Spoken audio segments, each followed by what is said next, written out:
Vi vil gerne analysere novellen Stumper, som er skrevet af Frederik Peder Jensen. Novellen er en del af samlingen Banedanmark fra 2014. Titlen Stumper henviser både til de her mandlige reservedele, som Janus har bestilt til bilen, men samtidig også de her manglende stumper af hans identitet og følelser, som han skjuler over for omverdenens normer og standarder for at være sådan en rigtig mand i det her mekaniske univers, han lever og arbejder i. Ja. Novellen følger Janus, der arbejder som mekaniker, hvor han har en fast aftale med hans ven Niels til at skrue biler, drikke øl og tale om rigtig mange ting som koner og fisse. Men bag facaden så gemmer Janus på hans skjulte følelser til Niels og hans seksuelle længelse. Mens han gør klar til Niels' besøg, bevæger hans arbejde i værkstedet over til en mere voldsom seksuel fantasi om Niels og andre mænd, hvilket ligesom afslører hans sande seksualitet, som han ligesom har holdt skjult i den her maskuline verden og det her maskuline miljø.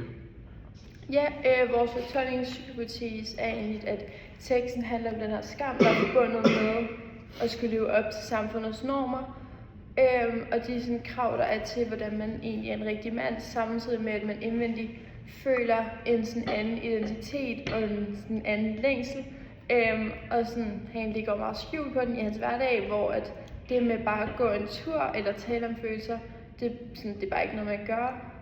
Og derfor bliver hans følelser og seksualitet også derfor noget, der kun får lov at sådan eksistere i hans fantasier, han har i løbet af dagene. Vi har så udvalgt 3 analysepunkter, som er personer, miljø og sprog, fordi vi føler, at de har en god sammenhæng, og det passer godt til sådan vores overordnede hypotese om, at de 3 sådan hænger meget sammen. Og vi lige vil så starte med at fortælle om personer.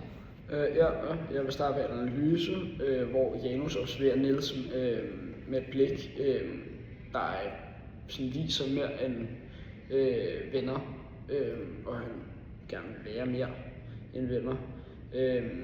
Og så gennem direkte personkarakteristik af sanselige detaljer ser vi ligesom, hvordan Janus studerer Niels krop, og hans ligesom blik er meget præget af følelser frem for bare venskab.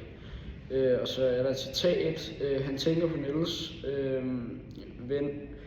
vindens ryg og arme, ansigtet med de fine træk og hårgrænsen, der altid er skarpt klippet med maskine. Og så pointen, det er så, at Janus kender Niels' krop bedre, end han selv gør. Og hans detaljerede beskrivelser viser ligesom, hvordan han studerer og måske drømmer om ham.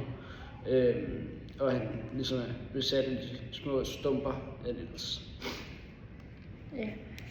Så miljøet er meget beskrevet med tekniske detaljer, som for eksempel sådan meget mandlige ord som rover, gearkasse og sandblæsning, hvilket sådan viser, at det her det er sådan et rigtigt sted for rigtige mænd. Og et citat på det kan også være, at så drikker de øl og taler om fisse og slipper ventiler, hvor at det med at gå en tur, det er bare ikke noget, man gør. Og pointen med det er egentlig, at vi kan se, at miljøet fungerer for sådan et form for fængsel. For ham i hvert fald, hvor han lidt er fanget i de her forventninger til, hvordan han rigtig skal være for at være en rigtig mand, i hvert fald på ydersiden. Og det er sådan en uskreven regel om, hvordan han skal opføre sig. Og at sådan det der med, at de aldrig går ture, viser os, at deres venskab er meget låst i de her sådan, rammer for, hvad et venskab egentlig er. Og sådan, at det er meget styret af de her maskuline rammer og regler for, hvordan deres venskab hænger sammen, og ikke så meget det følelsesmæssige. Ja. Nu vil jeg komme ind på sprog.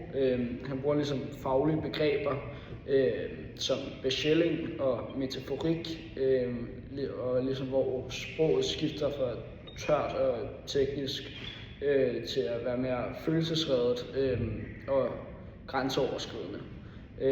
Og et citat her, det er, at han kommer, mærker det kolde glatte ved vandlæbende overflade mod sin håndflade, bliver røvpulet i det skarpe lys.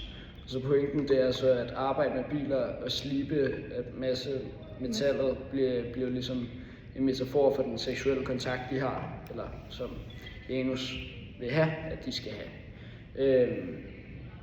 og ja, at hans fantasi er ligesom voldsom med ord som røvpulet og sortlederne mænd, hvilket viser, hvor ligesom seksuelt præget han er over for Niels. Ja, så kom vores sådan overordnede konklusion af vores fortællingshypotese er, at som vi har forklaret i vores analyse, hænger sådan miljøet og personer og sproget ret meget sammen. Fordi at ud fra sådan miljøet kan vi ligesom se, hvad det er for noget, han skal leve op til. Men vi kan så også se ud fra personer, at det er meget sådan den ene vej, det kun går, at det kun er sådan Niels, der har det på den her, hovedpersonen, der har det på den måde. Og at Janus han lever hans rigtige liv, det er kun noget, der får lov at leve i hans hoved. Og det kan vi ligesom bevise med vores hypotese, ved at vise, hvordan de her tekniske stumper i værkstedet, de bliver til nogle seksuelle billeder. Og at novellen slutter med, at Janus på betongulvet helt alene med hans fantasi, hvilket lidt understreger hans, at han er meget sådan ensomhed og sådan isolation, han skjuler, som ligesom er noget, hans seksualitet har medført, at han bliver nødt til at skjule det, for at han stadig kan være en del af det her mandlige univers. Yes.